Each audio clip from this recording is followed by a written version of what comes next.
যে আমি দেখো মনে করো এটা হচ্ছে একটা 60s রাইবোজোম, এটা হচ্ছে 40s সাব ইউনিট। এখন তারা যদি আলাদা থাকে, মনে করো এখন আলাদা 40s, এটা হচ্ছে 40s, এটা হচ্ছে স্মল রাইবোজোম। এখন আমি যদি এদেরকে পৃথক করতে চাই, এখন এটাও আলাদা এটাও আলাদা, ঠিক না? হ্যালো, জি স্যার। হ্যাঁ, এখন আমি যদি এদেরকে পৃথক করতে চাই, এটা তো রাইবোজোম, সরি সাইটোপ্লাজমের মধ্যে ছড়িয়ে ছিটিয়ে আছে। এখন এখানে আমি যদি আলাদা করতে চাই, তাহলে এটাকে পৃথক করার জন্য tan ইনভার্স 30 সেকেন্ডের মধ্যে কয়বার? 60s। 60s। আর এটাকে আলাদা করার জন্য কয়বার ঘোরাতে হবে? 40 বার ঘোরাতে হবে। কয়বার ঘোরাতে হবে? 40 বার ঘোরাতে হবে। কিন্তু আমি যদি একসাথে রাখি, কিন্তু এদেরকে আবার যদি একসাথে রাখি, একসাথে রাখলে তখন কি দুইটা মিলে কয়বার? 80 বার 70 বার হয়ে যাবে। আচ্ছা 80 বার। এখন তুমি 80 বার, কথা কি বুঝছো?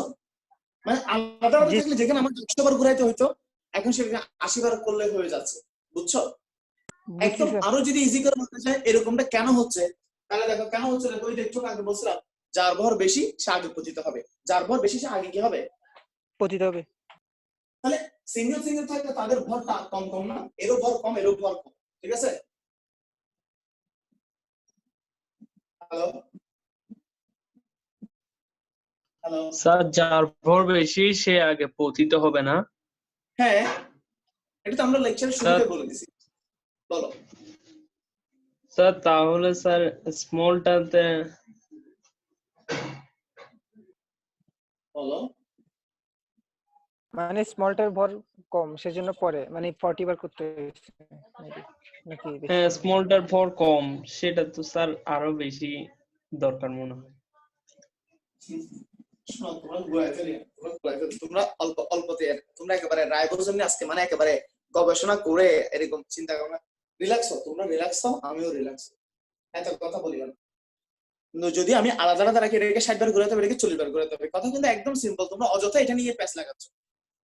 যদি আলাদা থাকে এটাকে কয়বার ঘোরাতে হবে? 60 বার। 60 বার। আর এটাকে 40 বার। যদি একসাথে থাকে তাহলে 80 বার।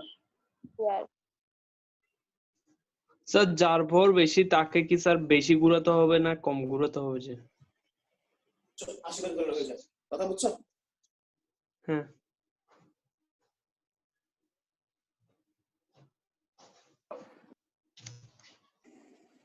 স্যার, হ্যাঁ বলো। স্যার ওই যে মানে লার্জ যেটা মানে রাইবোজোমের দুইটা সাব ইউনিট থাকে না, তো স্যার ওইটা সাইটোপ্লাজমের মধ্যে মাঝে মাঝে মানে আলাদা হয়ে থাকে, আবার মাঝে মাঝে সংযুক্ত অবস্থায় কেন থাকে? এটা তো কোষ তার বিপাকীয় বিক্রিয়ার জন্য।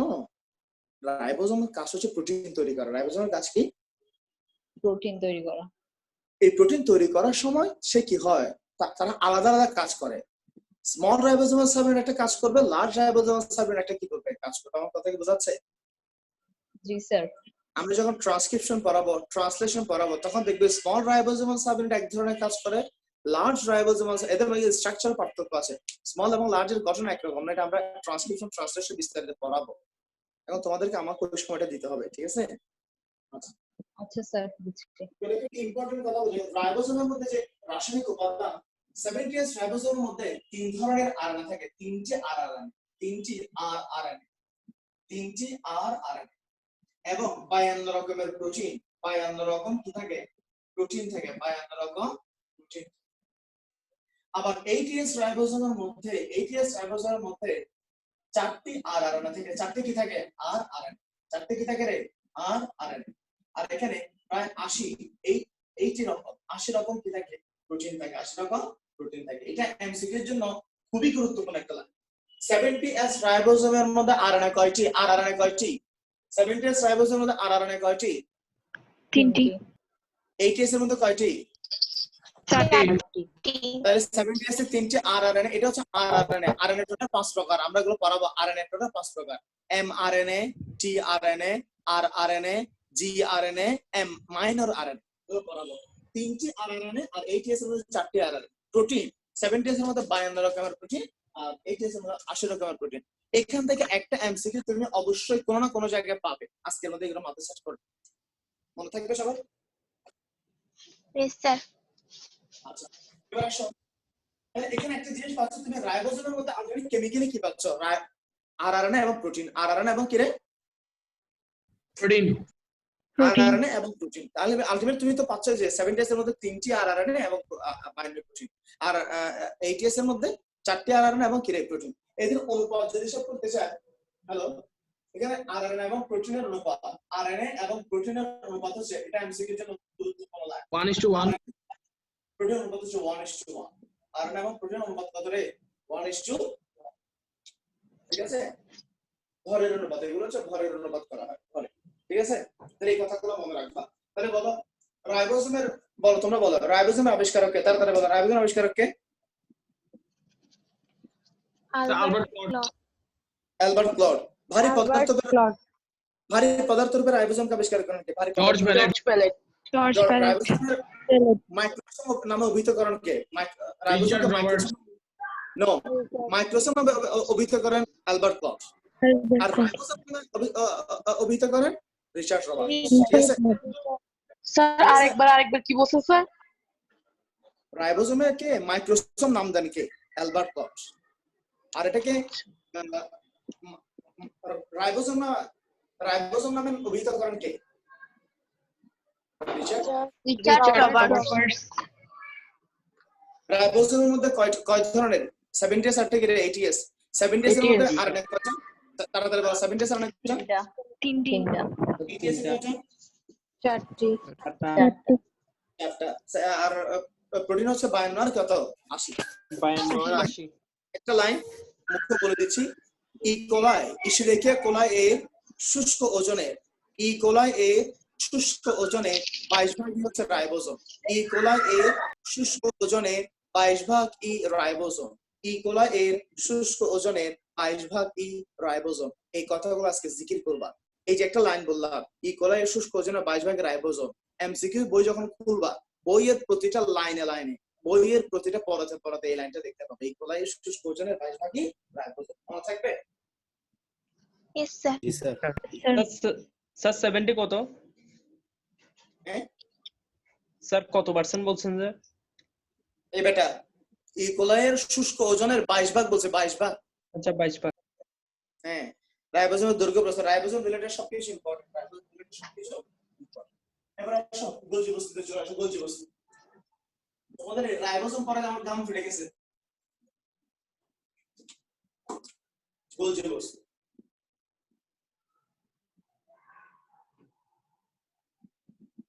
হ্যালো, জি স্যার।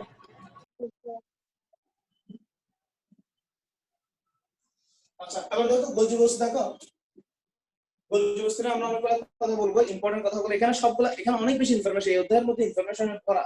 আচ্ছা রাইবোজোম প্রোটিন তৈরি করে না, সেজন্য রাইবোজোমকে বলা হয় প্রোটিন ফ্যাক্টরি। রাইবোজোম যেহেতু প্রোটিন তৈরি করে, তাকে কি বলা হয়? প্রোটিন ফ্যাক্টরি বলা হয়, ঠিক আছে? হ্যালো, জি স্যার, শোনা যাচ্ছে। জি স্যার শোনা যাচ্ছে। কোষের মধ্যে রয়েছে একটা নিউক্লিয়াস, কোষের মধ্যে রয়েছে একটা নিউক্লিয়াস। এই নিউক্লিয়াসের মোট চার পার্ট, আমরা এটা হচ্ছে নিউক্লিয়াসের আবরণ, নিউক্লিয়াসের আবরণ। তাহলে এটা পুরোটা হচ্ছে কোষ, কোষের মধ্যে এটা মনে করে একটা নিউক্লিয়াস, আমি জাস্ট উদাহরণ দিয়ে জন্য বলছি, এটা একটা নিউক্লিয়াস। নিউক্লিয়াসের মেমব্রেন হচ্ছে দ্বিস্তর বিশিষ্ট, নিউক্লিয়াসের মেমব্রেনের কয়স্তর বিশিষ্ট বলতো? 9 নিউক্লিয়াসের মেমব্রেন কয়স্তর বিশিষ্ট? দ্বিস্তর। যেটা বাহিরের স্তর, সে বাহিরের স্তর বিভিন্ন ভাবে ভাঁজ হয়ে রাইবোজোমের যেটা নিউক্লিয়াসের যেটা বাহিরের স্তর, এই বাহিরের স্তর বিভিন্ন ভাবে ভাঁজ হয়ে একটা উপাঙ্গ সৃষ্টি করে, উপাঙ্গের মতো অংশ সৃষ্টি করে, এটাকে বলা হয় এন্ডোপ্লাজমিক রেটিকুলাম বা এন্ডোপ্লাজমিক জালিকা। পড়াচ্ছি গোলজি বস্তু, আগে বলতেছে এন্ডোপ্লাজমিক জালিকার কথা। তাহলে কোষের মধ্যে যে নিউক্লিয়াস থাকে, সেই নিউক্লিয়াসের যে দুইটা স্তর, দুই স্তরের মাঝে যেটা বাহিরের স্তর, সে বাহিরের স্তর বিভিন্ন ভাবে ভাঁজ হয়ে একটা আলাদা উপাঙ্গের মতো তৈরি করে, সেটাকে বলা হয় এন্ডোপ্লাজমিক জালিকা বা এন্ডোপ্লাজমিক রেটিকুলাম। বুঝতেছো? জি স্যার। এন্ডোপ্লাজমিক রেটিকুলাম নিয়ে আমরা পরবর্তীতে আরো বিস্তারিত আলোচনা করব। এন্ডোপ্লাজমিক রেটিকুলাম যখন এই যে এই উপাঙ্গ, যেটা উপাঙ্গ, এরকম যে উপাঙ্গগুলো দেখতে পাচ্ছ, এই উপাঙ্গ যখন নিউক্লিয়াসের সাথে যুক্ত থাকে, যখন সে নিউক্লিয়াসের সাথে ধরে থাকে, নিউক্লিয়াসের কাছাকাছি থাকে, লেগে থাকে, তখন তাকে বলা হয় এন্ডোপ্লাজমিক জালিকা। কিন্তু কখনো কখনো বিপাকীয় কাজের জন্য, কোষীয় বিক্রিয়ার জন্য এই সমস্ত এন্ডোপ্লাজমিক জালিকার উপাদান সমূহ নিউক্লিয়াস থেকে ছুটে আসে, নিউক্লিয়াস থেকে কি হয়ে আসে, ছুটে আসে। আমাদের পৃথিবীতে অনেক সময় বিভিন্ন গ্রহ নক্ষত্র, বাইরের বিভিন্ন গ্রহ নক্ষত্র কি হয়, পৃথিবীর দিকে ধেয়ে আসে। বিভিন্ন সময় আমরা পেপারে খবরের মধ্যে দেখি, এরকম দেখো নাকি, দেখো না, উল্কাপিণ্ড ছুটে আসে, আসে না? হ্যাঁ স্যার। জি স্যার। জি স্যার। জি স্যার। এরকম একই রকম যখন এই যে বিশেষ উপাঙ্গ সে যখন নিউক্লিয়াসের সাথে অ্যাটাচ থাকে তখন আমরা বলি এন্ডোপ্লাজমিক রেটিকুলাম। বাট কখনো কখনো বিপাকীয় কাজের জন্য, কোষীয় বিক্রিয়ার জন্য তারা কি হয়, নিউক্লিয়াস থেকে ছুটে আসে। যখন তার নিউক্লিয়াস থেকে ছুটে আসে তখন দেখা যায় যে যখন আসতেছে সবাই একইভাবে আসতে পারে না, সবাই একইভাবে আসতে পারে, তারা বিচ্ছিন্ন হয়ে, দেখো তারা বিচ্ছিন্ন বিভিন্ন ভাবে আসে। তাহলে এখান থেকে এখান থেকে এরকম আলাদা হয়ে গেছে, এরকম করে কিছু কিছু এরকম করে আলাদা। বুঝতেছি কিনা তোমরা? আর কিছু গোলাকার ছিঁড়ে ছিঁড়ে ছোট ছোট যে টুকরাগুলো আসে, ছোট ছোট কিছু দানার মতো করে আসে, কারণ দেখো দানার মতো করে পড়ে যায়। বিচ্ছিন্ন হওয়ার সময়, নিউক্লিয়াস থেকে বিচ্ছিন্ন হওয়ার সময় দানার মতো করে কিছু কিছু পদার্থ চলে আসে, এদিকে দানার মতো করে গোলাকার গোলাকার এগুলো চলে আসে। আমার কথা কি বুঝতেছো? হ্যালো, জি স্যার। আমি একটু বড় করে রাখতেছি তোমাদেরকে বোঝানো। তাহলে এই এন্ডোপ্লাজমিক জালিকা নিউক্লিয়াস থেকে বিচ্ছিন্ন হওয়ার সময় কখনো কখনো বিচ্ছিন্ন হওয়ার সময় তারা সমভাবে বিচ্ছিন্ন হয় না। কিছু আছে দানা দানা ছিঁড়ে ছিঁড়ে ছিঁড়ে ছিঁড়ে আসে, আবার কিছু আছে এরকম পুরোটা একসাথে চলে আসে। এখন যারা এরকম বড় বড় নালিকার মতো হয়ে আসে, নালিকার মতো হয়ে যারা আসে তাদেরকে কি বলা হয়, নালিকার মতো হয়ে যারা আসে তাদেরকে বলা হয় সিস্টার্নি। নালিকার মতো হয়ে যারা আসে তাদেরকে কি বলা হয়, সিস্টার্নি। সিস্টার্নি। আর যারা গোলাকার গোলাকার যেগুলো আছে, গোলাকার গোলাকার যেগুলো আছে তাদেরকে বলা হয় ভেসিক। গোলাকার গোলাকে বলা হয় ভেসিকল। ভেসিকল মানে হচ্ছে গহ্বর। ভেসিকল মানে কি রে? ভেসিকল মানে হচ্ছে গহ্বর। ভেসিকল মানে কি রে? গহ্বর। আমার কথা কি শোনা যাচ্ছে? আমার কথা কি শোনা যাচ্ছে? হ্যাঁ স্যার। জি স্যার। এরাও সিস্টার্নি। এখানে দুই ধরনের সিস্টার্নি আছে। তোমরা আমাকে বলো কোন সিস্টার্নি গুলা নিউক্লিয়াসের কাছে আছে, উপরের গুলো নাকি নিচের গুলা? উপরের গুলা। উপরের গুলা। নিউক্লিয়াসের কাছাকাছি থাকে, যে সিস্টার্নি গুলো নিউক্লিয়াসের কাছাকাছি থাকে, যে সিস্টার্নি গুলো নিউক্লিয়াসের কাছাকাছি থাকে তাদেরকে বলা হয় সিস সিস্টার্নি। এদেরকে বলা হয় সিস সিস্টার্নি। যারা নিউক্লিয়াসের কাছাকাছি আছে তাদেরকে কি বলা হয়, সিস সিস্টার্নি।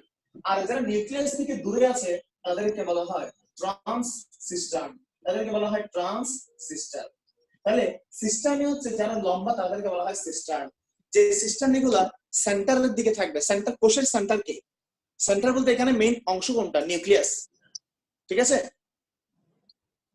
হ্যালো, হ্যাঁ জি স্যার। স্যার। যে সিস্টার্নি গুলা সেন্টারের দিকে থাকবে, নিউক্লিয়াসের দিকে থাকবে তাদেরকে বলা হয় সিস সিস্টার্নি। আর যে সিস্টার্নি গুলা যে নিউক্লিয়াস থেকে দূরে থাকবে তাদেরকে বলা হয় ট্রান্স সিস্টার্নি। তাদেরকে কি বলা হয়? Trans cisternae. মনে থাকবে? হ্যালো, জি স্যার। জি স্যার। হ্যালো। Yes sir. আর মাঝামাঝি, আচ্ছা আমার একটু বলেছে, একটু ওয়েট কর। এখানে যারা এটা তো পুরোটা গুচ্ছ, যে গুচ্ছগুলা নিউক্লিয়াসের কাছাকাছি থাকবে তাদেরকে বলা হয় ট্রান্স ফেজ। এদেরকে বলা হয় ট্রান্স ফেজ। সরি, আমার একটু বলেছে, বারবার বলেছে সিস ফেজ। এদেরকে কি বলা হয়? Cis face. তাহলে যে সিস্টার্নের গুচ্ছটা নিউক্লিয়াসের কাছাকাছি থাকবে তাদের পুরোটাকে বলা হয় সিস ফেজ। আর যারা নিউক্লিয়াস থেকে দূরে থাকবে তাদেরকে বলা হয় ট্রান্স ফেজ। তাদেরকে কি বলা হয়? Trans phase. ট্রান্স ফেজ মনে থাকবে? Hello, sir. জি মানে যারা কাছাকাছি থাকবে, যারা ওদিকে থাকবে, যারা সেন্টারের দিকে মুখ করে থাকবে তারা সিস ফেজ, ফেজ মানে জন্য। আর যারা দূরে থাকবে তাদেরকে বলা হয় ট্রান্স ফেজ। এখন দেখো এটা পুরোটা হচ্ছে সিস ফেজ, এটা পুরোটা হচ্ছে ট্রান্স। আচ্ছা সিস ফেজের মধ্যে সবচেয়ে কে কাছে আছে? একদম উপরে এটা কে সবচেয়ে কাছে আছে না? Yes, জি sir. স্যার। জি স্যার।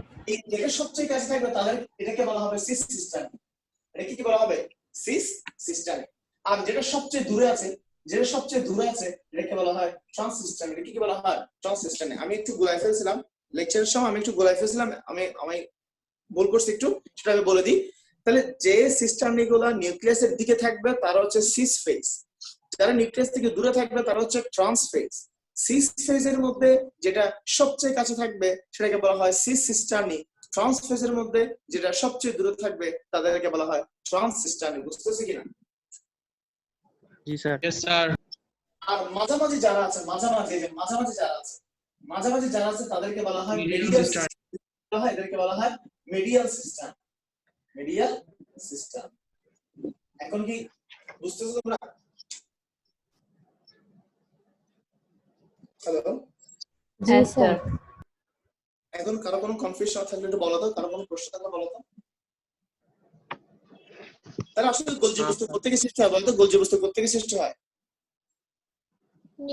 নিউক্লিয়ার মেমব্রেন থেকে। এন্ডোপ্লাজমিক জালিকা থেকে। এন্ডোপ্লাজমিক রেটিকুলাম থেকে। কোত্থেকে? এন্ডোপ্লাজমিক রেটিকুলাম থেকে। এন্ডোপ্লাজমিক রেটিকুলাম গুলো পৃথক হয়ে গোলজি বস্তু সৃষ্টি করে, ঠিক আছে? যে যা এই গোলজি বস্তুর মধ্যে যারা লম্বা থাকবে তারা সিস্টার্নি, আর যারা গোলাকার থাকবে তারা বেসিকুলাম। সিস্টার্নের মধ্যে যারা উপরের দিকে থাকে, সরি নিউক্লিয়াসের দিকে থাকে তারা সিস, আর যারা দূরে থাকে তারা ট্রান্স। ট্রান্সের মধ্যে যেটা একেবারে দূরে সেটা ট্রান্স সিস্টার্নি, যারা সিসের মধ্যে যেটা একেবারে উপরে, যেটা একেবারে নিউক্লিয়াসের কাছে থাকবে সেটা হচ্ছে সিস সিস্টার্নি। আর মাঝগুলোকে বলা হয় মিডিয়াল সিস্টার্নি। মাঝগুলোকে কি বলা হয়? মিডিয়াল সিস্টার্নি। মিডিয়াল সিস্টার্নি। মনে থাকবে সবার? এই গোলজি বস্তুর মধ্যে গোলজি বস্তু আবিষ্কার করেন বিজ্ঞানী ক্যামিলো গলগি। গোলজি বস্তু কি আবিষ্কার করেন বিজ্ঞানী ক্যামিলো গলগি। এটা আবিষ্কার করেন পেঁচা ও বিড়ালের স্নায়ু কোষে। পেঁচা ও বিড়ালের স্নায়ু কোষে। পেঁচা ও বিড়ালের কোথায়? স্নায়ু কোষে। রাইবোসোম কোথায় আবিষ্কার হয়? রাইবোসোম কোথায়? যকৃতের কোষে। রাইবোসোম কোথায়? যকৃতের কোষে। গোলজি বস্তু কোথায়? স্নায়ু কোষে। গোলজি বস্তু কোথায়? স্নায়ু কোষে। গোলজি বস্তু তাই একটা হচ্ছে রাইবোসোম হচ্ছে যকৃত কোষে, আর গোলজি বস্তু হচ্ছে স্নায়ু কোষে। ওটা হচ্ছে অ্যালবার্ট ব্লক বলেছে মানুষের যকৃতের কোষে। হ্যাঁ, মানুষের যকৃত কোষে। এটা মানুষের যকৃত কোষ। বুঝতেছো? Yes sir. রাইবোসোম অনেকগুলো নাম আছে, ভিন্ন ভিন্ন কিছু নাম আছে। ইডিওসোম, ইডিওসোম, ডিকটায়াসোম, ইডিওসোম, ডিকটায়াসোম, ডিকটায়াসোম। দেখতেছি না, সাইডে চলে গেছে। আচ্ছা সরি, গোলজি বস্তুর কিছু নাম আছে, বিশেষ নাম। একটা হচ্ছে ইডিওসোম, ডিকটায়াসোম, একটা হচ্ছে লাইপোকন্ড্রিয়া, লাইপোকন্ড্রিয়া, ইডিওসোম, ডিকটায়াসোম, লাইপোকন্ড্রিয়া। কি কি নাম আছে বলো তো? ইডিওসোম, ডিকটায়াসোম, লাইপোকন্ড্রিয়া। ইডিওসোম, ডিকটায়াসোম এটা কি রে? লাইপোকন্ড্রিয়া। এখানের মধ্যে যেমন রাইবোসোমের মধ্যে কি তৈরি হতো? প্রোটিন তৈরি হতো। রাইবোসোমের মধ্যে কি তৈরি হতো? প্রোটিন। রাইবোসোমের মধ্যে প্রোটিন তৈরি হতো, তাই এটাকে বলা হতো প্রোটিন ফ্যাক্টরি। কি বলা হতো? Protein factory. Protein factory. Golgi বস্তুর মধ্যে শর্করা তৈরি হয়, এটাকে বলা হয় কার্বোহাইড্রেট ফ্যাক্টরি। এটাকে কি বলা হয়? Carbohydrate factory. আর একটা আছে সেটা হচ্ছে কার্বোহাইড্রেট তৈরির ফ্যাক্টরি। একটা হচ্ছে কার্বোহাইড্রেট ফ্যাক্টরি, একটা হচ্ছে কার্বোহাইড্রেট তৈরির ফ্যাক্টরি। এটা আমরা পরে পড়াবো। তাহলে কার্বোহাইড্রেট ফ্যাক্টরি বললে সেটা হচ্ছে গোলজি বস্তু। কার্বোহাইড্রেট ফ্যাক্টরি কি রে? গলজি বস্তু। এটা হচ্ছে কার্বোহাইড্রেট ফ্যাক্টরি। Carbohydrate factory. ঠিক আছে? কি কি নাম স্যার আছে এখানে কি সঞ্চিত থাকে যে? হ্যাঁ, এখানে কি সঞ্চিত থাকে গলজি বস্তুর মধ্যে কার্বোহাইড্রেট সঞ্চিত থাকে? সঞ্চিত থাকে না, এখান থেকে গোলজি বস্তুর মধ্যে কার্বোহাইড্রেট তৈরি হয়, ঠিক আছে? এবং কার্বোহাইড্রেট এখানে তৈরি হয় না, কার্বোহাইড্রেট এখানে সঞ্চিত থাকে, জমা থাকে বিপাকের কাজের জন্য। Carbohydrate factory. এটা হচ্ছে আরেকটা হচ্ছে ট্রাফিক পুলিশ। আরেকটা বলা হয় ট্রাফিক পুলিশ। এর অনেকগুলো নাম আছে। Traffic police. স্যার শুনতেছেন? বলো বলো। স্যার এটা ইডিওসোম কেন বলা হয় বা লাইপোকন্ড্রিয়া কেন বলা হয়? হ্যালো, স্যার শুনছেন? হ্যাঁ বলো না, বলো প্রশ্ন বলো। স্যার এটাকে মানে গোলজি বস্তুকে ইডিওসোম বা লাইপোকন্ড্রিয়া বা ডিকটায়োসোম কেন বলে? না, এটা হচ্ছে এক একটা, যেমন এগুলো ইডিওসোম, ডিকটায়োসোম, লাইপোকন্ড্রিয়া, এগুলো সাধারণত উদ্ভিদের বেলায় এই এই কথাগুলো ইউজ করা হয়। গোলজি বস্তু যখন আবিষ্কৃত হচ্ছে, কোনো কোনো বিজ্ঞানী রেখে এটা হচ্ছে নামকরণ, এক একজন এক একটা নামকরণ করছে, এক একজন এক একটা কি করছে নামকরণ করছে। কিন্তু যিনি আবিষ্কার ক্যামিলো গলজি, উনি আবিষ্কার ওনার নাম অনুসারে রেখে, আমি আবার বলি ক্যামিলো গলগির নাম অনুসারে গোলজি বস্তুর নামকরণ করা হয়। কিন্তু এই ক্যামিলো গলজি নামকরণের আগে, মানে গোলজি নামকরণ আগে, এটাকে বিভিন্ন বিজ্ঞানী বিভিন্ন নামে দিয়েছে। ইডিওসোম, ডিকটায়োসোম, লাইপোকন্ড্রিয়া, বিভিন্ন নামে নামকরণ করছে, জাস্ট নামকরণ আর কিছু না, বুঝছো? স্যার তাহলে যদি বলে যে স্যার যে মানে কার্যভেদে গোলজি বস্তুকে আর কি কি নামে ডাকা হয় তাহলে কি লিখবো? কার্যভেদে তুমি যেমন এই যে carbohydrate factory, traffic police, packaging বস্তু। কার্বোহাইড্রেট ফ্যাক্টরি, ট্রাফিক পুলিশ আর প্যাকেজিং বস্তু কেন? প্যাকেজিং বস্তু কারণ সেটা বলি, এখানে আমাদের বিভিন্ন বস্তু সে কি রাখে, জমা রাখে, বিভিন্ন বস্তুকে প্যাকেট করে। যেমন আমি তোমাকে বলি, যেমন তুমি কাউকে কাউকে একটা গিফট দিতে যাচ্ছ, তুমি কাউকে একটা মোবাইল গিফট দিতে যাচ্ছ। আচ্ছা মোবাইলটাকে এরকম করে ওকে দিয়ে দিবা না, আমরা একটা প্যাকেট করি, আমরা কি করি গিফট দিয়ে একটা প্যাকেট করি। বা তুমি বাজারে গেছো, বাজার থেকে তুমি কি নিচ্ছ, মাছ নিচ্ছ বা মুরগি নিচ্ছ, তুমি কি ডাইরেক্ট মুরগিটা টেনে টেনে নিয়ে আসো না, মুরগিটা কেটে তোমাকে একটা পলিথিনের মধ্যে দিয়ে দেয়, ঠিক না? জি স্যার।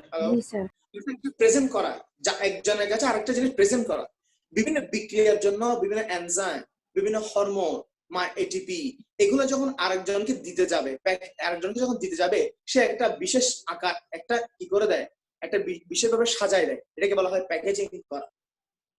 অর্থাৎ দেহের মধ্যে যতগুলো, মনে করে এখানে একটা এনজাইম লাগবে, সুক্রেজ লাগবে, এই সুক্রেজ আসবে, এই সুক্রেজটা কোথায় জমা থাকে? প্রথমে সে জমা থাকবে গোলজি বস্তুর মধ্যে। গোলজি বস্তুর সুক্রেজটাকে সরাসরি দিয়ে দিবে না, এখান থেকে সরাসরি এনজাইমটাকে মনে করো সুক্রেজটাকে সরাসরি বের করে দেয় না, সে কি করে দেয়, একটা মার্ক করে দেয়, একটা মার্কিং করে দেয়, একটা মার্কিং করে দেয়। এই যে মার্কিং করে দেয়, এটাকে বলা হয় প্যাকেজিং করা। এটাকে কি করা? প্যাকেজিং করা। তুমি আমাকে বলতে পারো এরকম মার্কিংটা কেন করে, মার্কিংটা কেন করে? এই কেন করে তো বলি তোমাদেরকে, এটা আমরা ট্রান্সক্রিপশন পড়ানোর সময় পড়াবো। সে যদি ডাইরেক্ট একটা এনজাইমকে কেন নিঃসরণ করে দেয়, ডাইরেক্ট যদি একটা এনজাইমকে নিঃসরণ করে দেয়, তখন সাইটোপ্লাজমের মধ্যে বিভিন্ন ধরনের প্রতিরক্ষাকারী উপাদান আছে, এখানে যাবতীয় লাইসোসোম, বিভিন্ন ধরনের প্রতিরক্ষাকারী উপাদান আছে। তখন সাইটোপ্লাজমের মধ্যে যত প্রতিরক্ষাকারী বাহিনী আছে, তারা সবাই এসে এটাকে ঘিরে ধরবে। এটাকে কি করে ধরবে? ঘিরে ধরবে। মনে করো রাইবোসোম যদি সরাসরি এখান থেকে কোন একটা এনজাইমকে পাঠায় দেয়, কোন একটা পদার্থকে পাঠায় দেয়, কোষের মধ্যে যত প্রতিরক্ষা ব্যবস্থা আছে সে তাকে কি ধরবে? ঘিরে ধরবে। সে মনে করবে এটা একটা অপ্রয়োজনীয় বস্তু, সে মনে করবে এটা কি বস্তু? অপ্রয়োজনীয় বস্তু। এটাকে ধ্বংস করার চেষ্টা করবে। কোষীয় প্রতিরক্ষা বাহিনী তাকে কি করার চেষ্টা করবে? ধ্বংস করার চেষ্টা করবে। লাইসোসোম গোলজি বস্তু তখন কি করে দেয়? একটা সিল মেরে দেয়। কি মেরে দেয়? সিল মেরে দেয় যে এটা বাইরের বস্তু না, এটা আমার বস্তু। এটা কি বস্তু? আমার বস্তু। একটা প্যাকেট করে দেয়, একটা সিল মেরে দেয়, একটা প্রতিরক্ষা তাকে দিয়ে দেয়, অর্থাৎ এটা হচ্ছে আমাদের বস্তু। কথা কি বুঝতেছো? জি স্যার। মানে এটা আইডেন্টিফাই করে। তুমি যদি এমনিতে এখন এখান থেকে ইন্ডিয়া যাও, তোমাকে গ্রহণ করবে? তুমি এখন যদি ইন্ডিয়ার বর্ডারে ঢুকো, তোমাকে ওদের প্রতিরক্ষা বাহিনী এসে কি করবে? তোমাকে চেক করবে। আমি যদি পাসপোর্টের মধ্যে সিল মেরে দিই, পাসপোর্টের যে সিল মেরে এটা আমার দেশের বৈধ নাগরিক, এটা এই মানুষটা ঠিক আছে, এটা হচ্ছে পাসপোর্ট। কথা কি বুঝছো? Yes sir. জি স্যার। একটা সিল মেরে দেওয়া, কোড করে দেওয়া যে এটাই আমার কি বস্তু, এটাই আমাদের বস্তু, এটা বাইরের কোনো বস্তু না। এটাকে বলা হয় প্যাকেজিং করা। বুঝছো? Hello, yes sir. জি স্যার। আচ্ছা, তাহলে এবার আমরা স্ক্রিন শেয়ারে চলে যাই। এখানে কারো কোনো প্রশ্ন আছে? ট্রাফিক পুলিশ কেন বলে? ট্রাফিক পুলিশ হচ্ছে যে বিভিন্ন ধরনের বস্তু কি করে, বস্তু যাতায়াত নিয়ন্ত্রণ করে। হরমোন, এনজাইম, বিভিন্ন ধরনের এটিপি, এখানে কি পরিমাণ বস্তু এখানে আসবে, কি পরিমাণ বস্তু এখান থেকে বের হবে, সেটা কি করে? সে নিয়ন্ত্রণ করে।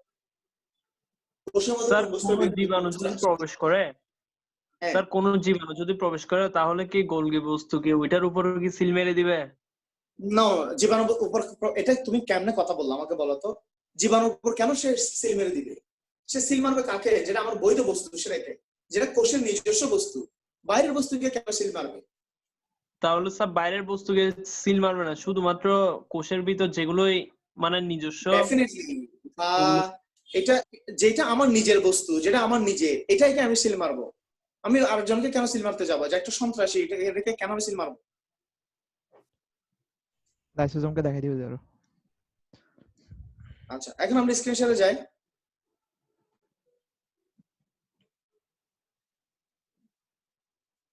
দেখা যাচ্ছে? স্ক্রিন দেখা যাচ্ছে? জি স্যার। হ্যাঁ স্যার। ঠিক আছে, দাঁড়াও।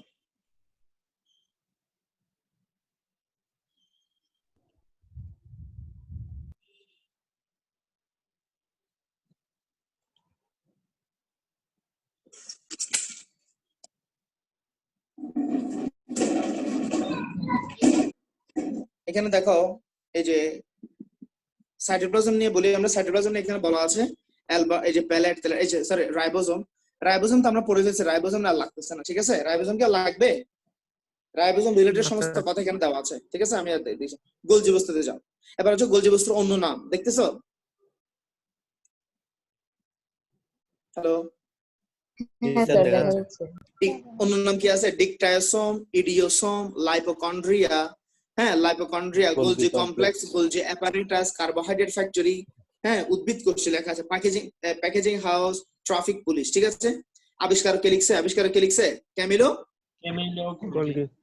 কোথায় কোথায়? পেঁচা ও বিড়ালে পেঁচা ও বিড়ালের বিস্তৃতি কোথায়? এই বিস্তৃতিটা খুব ইম্পর্টেন্ট। সব প্রাণী কোষেই থাকে, প্রায় সব প্রাণী কোষেই থাকে। কোথায় কোথায় থাকে না? আদিকোষ, ছত্রাক, ব্রায়োফাইট ও টেরিডোফাইটের শুক্রাণু, পরিণত সিগন্যাল, প্রাণীর লোহিত রক্তকণিকায় গোলজি বস্তু থাকে না। কোথায় কোথায় গোলজি বস্তু থাকে না? মোস্ট ইম্পর্টেন্ট, সবাই বইতে লিখে ফেলবা। আবুল হাসান এটা স্পেসিফিক করে ভাবে বলা নাই, ঠিক আছে? থাকলে এলোমেলো করে দেওয়া আছে, এখানে স্পেসিফিক করে নোট করা আছে। আদিকোষ, ছত্রাক, ব্রায়োফাইটস, টেরিডোফাইটের শুক্রাণু, পরিণত সিগন্যাল, প্রাণী লোহিত রক্তকণিকায় গোলজি বস্তু থাকে না, ঠিক আছে? জি জি স্যার। স্যার। ভৌত গঠনের মধ্যে একটা হচ্ছে সিস্টার্ন, একটা হচ্ছে ভেসিকল এবং ভ্যাকুইল। ভেসিকল এবং ভ্যাকুইলের কথা টেরিডোফাইটটা কি নোট দিবেন না স্যার? স্যার? দিব টেরিডোফাইটটা কি?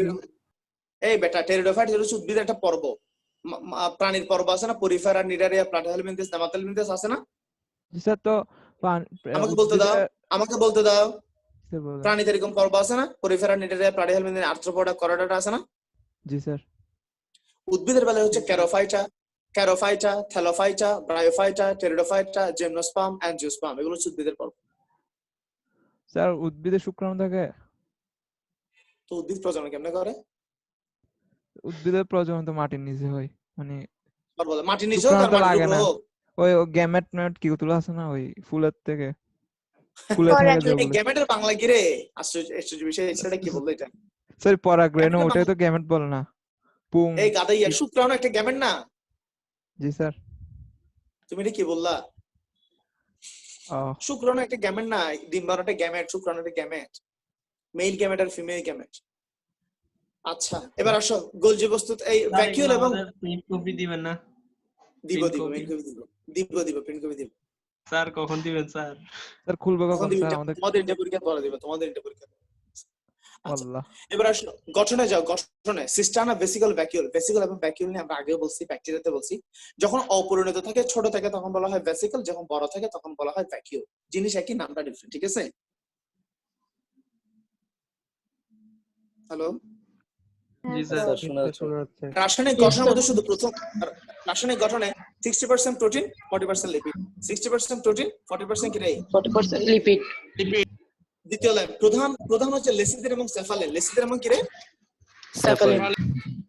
সেফালিন। এখানে vitamin K, carotenoid, fatty acid আছে। এগুলো হচ্ছে মনে রাখতে পারলে মনে রাখতাম, রাখতে পারলে টেনশন নেওয়ার দরকার নেই। রাসায়নিক গঠনটা, গোলজি বস্তুর রাসায়নিক গঠনটা মনে রাখার চেষ্টা করবা, মনে রাখতে হলে সমস্যা নেই। কাজে যাও, কাজে কাজের মধ্যে দেখতেছো? জি স্যার। জি স্যার। কাজ হচ্ছে, আমি বলি লাইসোজোম ও ভিটামিন তৈরি করা। ওয়েট করা, লাইসোজোম ও ভিটামিন তৈরি করা। অপ্রোটিন জাতীয় পদার্থের, এটা হবে পদার্থের, প্রিন্টিং মিস্টেক, পদার্থের সংশ্লেষ করা, সংশ্লেষ মানে তৈরি করা। এনজাইম, প্রাণরস, প্রাণরস মানে কি রে? হরমোন। প্রাণরস মানে কি রে? হরমোন। এনজাইম, প্রাণরস ও পানি নির্গমন করা। কোষ বিভাজনকালে কোষ প্লেট তৈরি করা। Protein, hemicellulose, microfibril. Protein, hemicellulose, microfibril তৈরি করা। মাইক্রো মানে ক্ষুদ্র, ফিব্রিল মানে ফাইবার, ফাইবার মানে তন্তু। আন্তঃপ্লাজমীয় জালিকায় মানে এন্ডোপ্লাজমীয় জালিকায় প্রস্তুত খাদ্যবস্তু সমূহ প্যাকেট করা, এখানে করো লিখছে। তারপর হচ্ছে প্রোটিন ও ভিটামিন সঞ্চয়, ভিটামিন সি সঞ্চয়, প্রোটিন ও ভিটামিন সি সঞ্চয়, ঠিক আছে?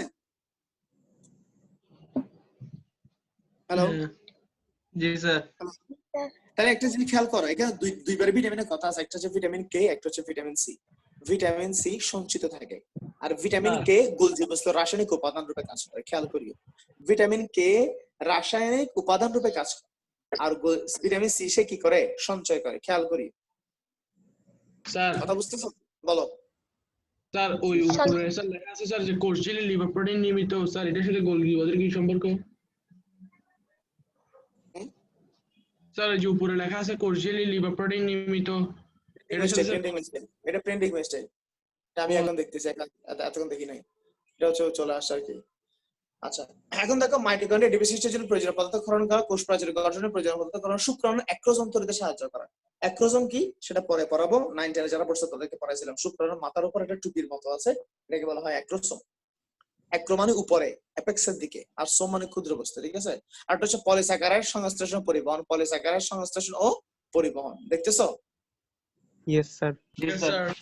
তাহলে একটা হচ্ছে লাইসোসোম, আমি একবার পড়ি, লাইসোসোম ভিটামিন তৈরি করা, অপ্রোটিন জাতীয় পদার্থ সংশ্লেষণ করা, এনজাইম প্রাণরস বা হরমোন এবং পানি নির্গমন করা, কোষ বিভাজনকালে কোষ প্লেট তৈরি করা, প্রোটিন, হেমিসেলুলোজ মাইক্রোফিব্রিল তৈরি করা, আন্তঃপ্রাচীন জালিকায় খাদ্যবস্তু প্যাকেট করা, প্রোটিন ও ভিটামিন সি সঞ্চয় করা, মাইটোকন্ড্রিয়াতে এটিপি সৃষ্টির জন্য প্রয়োজনীয় পদার্থ ক্ষরণ করা, কোষ প্রাচীর গঠন, শুক্রাণু অ্যাক্রোসোম পলিস্যাকারাইড সংশ্লেষণ। একদম লাস্টের দিকে একটা লাইন আছে, দেখো টেকনিক একটা লাইন আছে না? Yes sir. জি স্যার। লাইনটা হচ্ছে অপু হেসে লাইসাকে, অপুবাই, তোমাদের সবার প্রিয় অপুবাই, হ্যাঁ, অপু হেসে হাসে না, বিশ্রী একটা হাসি। অপু হেসে লাইসাকে, তোমাদের কোন একটা বান্ধবী লাইসা না, অপু হেসে লাইসাকে, এটা কি আসছে আবার, মামুনের গার্লফ্রেন্ড মনে হইতাছে। মাইক্রোভিটামিনের প্লেট দিল। মাইক্রোভিটামিন এর প্লেট দিল, অপু হেসে লাইসাকে মাইক্রোভিটামিনের প্লেট দিল। পানি আর জামের রস খেয়ে পলি নামের কোনো মেয়ে, তোমাদের কোনো মেয়ে যদি পলি থাকে, পানি আর জামের রস খেয়ে পলি মাটিতে এটিপি পেল। পানি আর জামের রস খেয়ে পলি মাটিতে এটিপি পেল, বুঝছো? তাহলে অপু হেসে লাইসাকে, আমি একবার বলি, অপু হেসে লাইসাকে মাইক্রোভিটামিনের প্লেট দিল, পানি আর জামের রস খেয়ে পলি মাটিতে এটিপি পেল। এখন দেখো, অপু দিয়ে অপ্রোটিন জাতীয় পদার্থ, অপু দিয়ে কি রে, অপ্রোটিন জাতীয় পদার্থ। হেসে হেমিসেলুলোজ, হেসে দিয়ে কি রে, হেমিসেলুলোজ। হেমিসেলুলোজ। লাইসাকে দিয়ে লাইসোসোম তৈরি, লাইসাকে দিয়ে কি তৈরি, লাইসোসোম, একদম এক নাম্বার, লাইসোসোম তৈরি। মাইক্রোভিটামিনের প্লেট দিল, মাইক্রো দিয়ে মাইক্রোফিব্রিল, মাইক্রো দিয়ে কি রে, ভিটামিন দিয়ে ভিটামিন তৈরি করা, প্লেট দিয়ে কোষ প্লেট তৈরি, প্লেট দিয়ে কি রে, তাহলে অপু দিয়ে অপ্রোটিন জাতীয় পদার্থ তৈরি করা, হেসে দিয়ে হেমিসেলুলোজ তৈরি করা, লাইসাকে দিয়ে লাইসোসোম তৈরি করা, মাইক্রো দিয়ে মাইক্রোফিব্রিল তৈরি করা, ভিটামিন দিয়ে ভিটামিন তৈরি করা, প্লেট দিয়ে কোষ প্লেট তৈরি করা। পানি আর জামের রস খেয়ে, পানি মানে হচ্ছে পানি মানে কি রে, 3 নম্বর পয়েন্ট দেখো, 3 নম্বর পয়েন্ট, পানি দিয়ে পানি নির্গমন করে, পানি কি করে, নির্গমন করে। জাম হচ্ছে তাও 3 নম্বর, এনজাইমটা মনে রাখবা, জাম দিয়ে মনে রাখবা, জাম দিয়ে কি মনে রাখবা, এনজাইম। রস দিয়ে প্রাণরস, রস দিয়ে কি রে, হরমোন। তাহলে পানি নির্গমন, জাম মানে এনজাইম নির্গমন, আর হচ্ছে হরমোন নির্গমন। পলি দিয়ে কি, পলিস্যাকারাইড, 11 নম্বর পয়েন্ট, পলি দিয়ে কি রে, মাটিতে এটিপি, 8 নাম্বার পয়েন্টে দেখো, 8 নাম্বার, মাইটোকন্ড্রিয়াতে এটিপি, মাটিতে এটিপি মানে 8 নাম্বার, মাইটোকন্ড্রিয়াতে এটিপি, ঠিক আছে। হ্যাঁ আর গুলো লাগবে না, ঠিক আছে। হ্যালো, গোলজি বস্তু রাইবোজোমের কোন পড়া মুখস্থ হয় না, এরকম আছে স্যার? রাইবোজোমে স্যার ওই যে গুরগুরান্তি, এটা নিয়ে একটু ভেজাল আছে। গুরুগ্রান্তি হচ্ছে আংস্ট্রং। আচ্ছা, গুরুগ্রান্তি এটা নিয়ে কি আছে যে গাদা স্যার মানে ওই যেটা ভারী সেটা কি বেশি ঘুরাতে হবে যে? এই বেটা, বাড়ি আর খালকে এগুলো নিয়ে করবে না, এক কথা মনে রাখো, 60 বার ঘোরালে আলাদা হবে, 40 বার ঘোরালে আলাদা হবে, আবার দুজনকে একসাথে ঘোরালে কবার ঘোরালে আলাদা হয়ে যাবে, 80 বার। শেষ। এটা হচ্ছে ঘূর্ণনের মাত্রা, ঠিক আছে। জি স্যার। তারপর এই রাইবোজোম এবং গোলজি বস্তু নিয়ে সবগুলো এখানে মুখস্থ করাই দিয়েছি, থাপ্পড়ে দাঁত ফেলে দিবে যদি না পারো, না পারলে একদম আসার মারবা আমি ধরে, ঠিক আছে? জি স্যার। স্যার আজকে পিডিএফটা দিয়ে দিবেন, এটা গ্রুপে দেওয়া আছে তো অর্ধেক ঠিক না? আছে, ঠিক আছে তাহলে বলো। স্যার পিডিএফটা আমাদেরকে দিয়ে দিবেন। পিডিএফ দিয়ে দিচ্ছি, একটু পর দিয়ে দিচ্ছি। স্যার এটা দিছিলেন না নাকি হাফ তোমাদের দিছিলেন?